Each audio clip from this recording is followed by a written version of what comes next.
E hoje foi apresentado o novo treinador dessa seleção brasileira, o italiano Carlo Ancelotti, extremamente vitorioso e competente. E se você quiser saber um pouquinho mais, acompanhe aqui no canal Fala Pouco. Fala galera, beleza? Tudo bem com vocês? Hoje a gente vai falar um pouquinho mais aqui sobre o Carlo Ancelotti, o novo treinador da seleção brasileira, que foi apresentado hoje à tarde. E vem com bastante expectativa por ser um dos treinadores mais vitoriosos da história recente do futebol, né? O Carlo Ancelotti, italiano, como o nome já diz, ele é ex-jogador, foi um bom jogador, jogou em grandes times da Itália, e desde que se tornou treinador também fez grandes trabalhos em todos os lugares que passou, praticamente ganhando vários títulos. E a ideia é falar um pouquinho mais sobre o novo treinador e o que que ele já conquistou, o que que a gente espera deles, né. Então, vamos falar um pouquinho sobre o currículo do Carlo Ancelotti.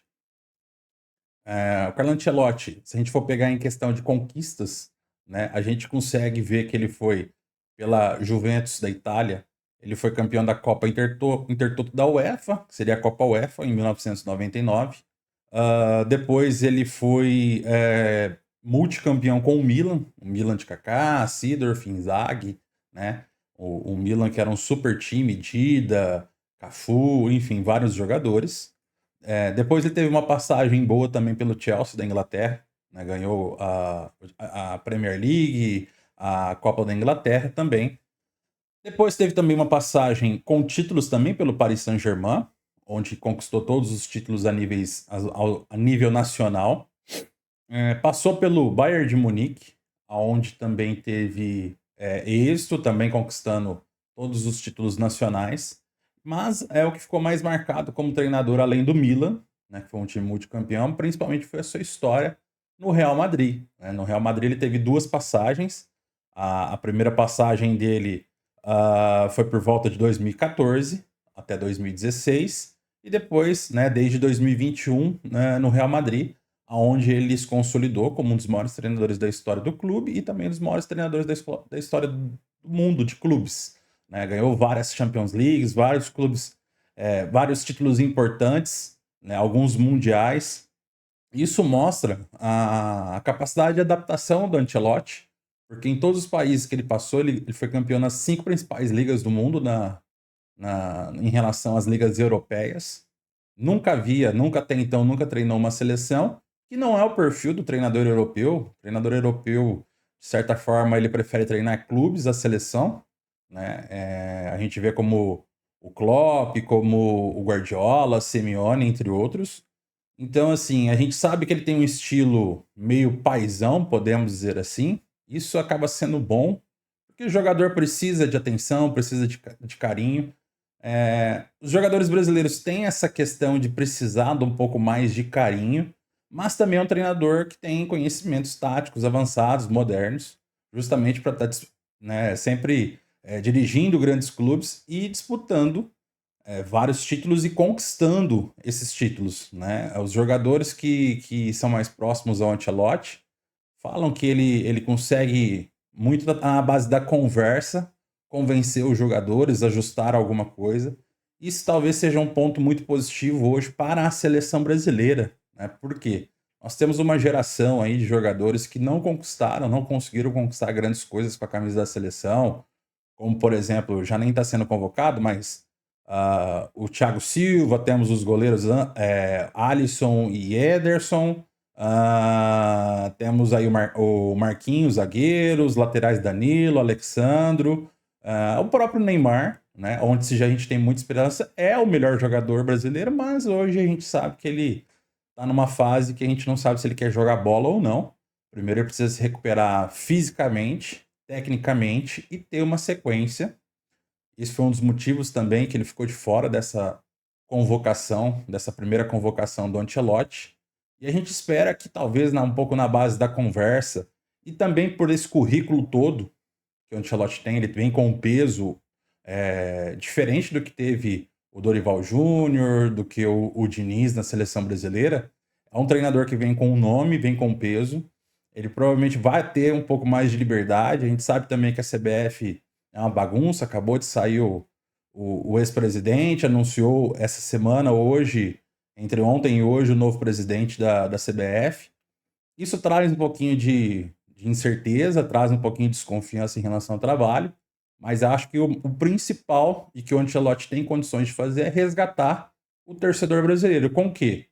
Eh, Tendo convocações onde a gente imagina que os melhores jogadores vão jogar de fato, colocando os jogadores na posição correta, não tendo apenas preferências, coisas que a gente sabe que pode trazer um ganho técnico para a seleção brasileira e aproximar ela do povo, né? Apesar dele ser um italiano, ainda não falar português, é importante que a seleção brasileira se reconecte com o povo e que o jogador entenda o que é representar a seleção brasileira.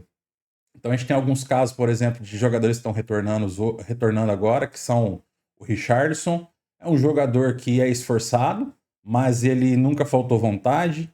Nós temos um jogador que impõe muito respeito e liderança, que é o Casemiro. Acho que é uma aposta válida nesse momento da seleção de identificação.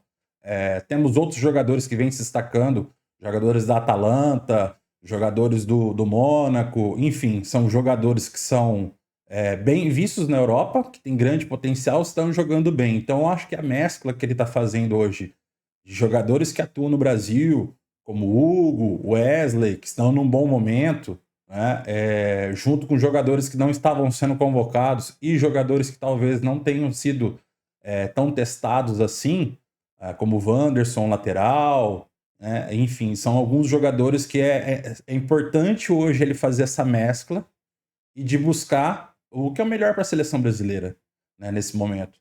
Eu entendo que o melhor para a seleção brasileira é fazer a convocação de acordo com as convicções dele. A gente sabe que ele tem um estilo de jogo de transição rápida, o time dele, lógico, o Real Madrid, ele tinha muitas opções, como o Vinícius, como atualmente o Mbappé, como o Rodrigo, o Endrick está na reserva, mas tinha o Modric, que é um maestro no meio-campo, o Kroos também, que era outro jogador espetacular, um dos maiores da sua geração. Mas a gente sabe que o Real Madrid sempre teve muita velocidade, sempre soube controlar o jogo e sempre teve um emocional muito forte. Eu acho que a primeira coisa que tem que fazer é isso. É que os jogadores tenham um resgate da vontade de servir a seleção brasileira e que cada um consiga desempenhar a sua função. Isso, lógico, vai demandar tempo. Infelizmente, a seleção brasileira não tem muitas oportunidades de ter treinamentos, mas um treinador experiente como ele, no nível dele, acredito, entendendo como esses jogadores já atuam lá fora, ele pode cortar, né, caminhos e trazer grandes resultados. A minha expectativa é que ele faça um bom trabalho. Acredito que o início vai ser difícil pela adaptação, pelos jogos, a gente sabe como é difícil tudo, mas ele conseguindo trazer esse resgate da vontade do jogador brasileiro jogar na seleção, valorizar a seleção brasileira e, ao mesmo tempo, o resgate do torcedor acreditando na seleção brasileira, e hoje com um nome como ele, tão vitorioso, né? São mais de 15 títulos que ele tem aí durante a carreira, títulos expressivos. Ele não precisa mostrar nada para ninguém. Hoje ele está tendo o maior desafio da carreira dele, que é dirigir a maior seleção da história, mas que a gente está muito em baixa, se a gente for analisar aqui em América do Sul, né? Hoje o Brasil está sendo praticamente a quarta força, se bobear, cai para a quinta força. E isso mostra muito do que é falta de trabalho, falta de comprometimento, falta de organização. E a gente espera com o Ancelotti, com a direção da CBF, com o Rodrigo Caetano, entre outros profissionais, a gente consiga trazer mais seriedade a esse momento, para que o Brasil realmente tenha a chance de disputar qualquer título que ele venha disputar. O próximo vai ser a Copa do Mundo, ainda tem a eliminatória, jogos da eliminatória, provavelmente vai classificar no modelo novo de Copa do Mundo, não vai ter dificuldade. Mas o importante é que quando a gente for enfrentar times superiores, que hoje aqui na América do Sul, Argentina, Colômbia, já são superiores ao Brasil, isso é uma realidade. Equador está praticamente no mesmo nível, Uruguai no mesmo nível, e a gente foi enfrentar os europeus de primeiro ou até mesmo segundo escalão, como a Croácia, que foi até semifinalista de Copa, tudo, mas a gente consiga realmente disputar os jogos, né? Os jogadores têm atenção o tempo todo, e a gente tenha prazer de assistir a seleção brasileira. Não acho que ele vai trazer um futebol espetacular, um futebol mágico, não vamos esperar esse tipo de coisa dele, até porque o futebol mudou, mas acredito que seja uma pessoa que tenha experiência e a capacidade suficiente para mudar os rumos da seleção para onde a gente precisa. Se vai ser campeão, a gente ainda tem um longo caminho até a Copa do Mundo, né? E infelizmente essa safra de jogadores não nos coloca mais talvez como protagonista como a gente já foi já. Mas eu acredito que um trabalho sendo bem feito coloca a gente em condições de disputar. Se você assistiu o vídeo até aqui, deixa o seu like, por favor, ajuda bastante o canal. Inscreva-se, né, ative as notificações, comente. Eu espero que vocês gostem do conteúdo.